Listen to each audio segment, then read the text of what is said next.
Lord, ibigay mo po sa akin ang dapat kong gawin sa araw na ito.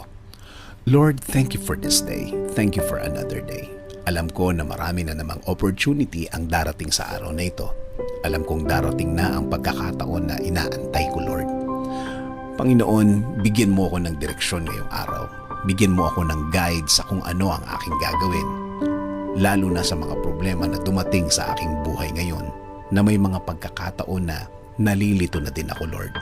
Ibigay mo po sa way ko ang mga sagot at solusyon sa mga dalahin ko ngayon, Panginoon. Ilayo mo po ako sa mga pagkakataon at mga tao na naglalayo sa akin sa sagot ninyo sa aking mga problema, Lord. Ilagay niyo po ang mga tamang impluensya sa aking araw-araw, Lord. Mga tamang tao na mag-i-inspire sa akin.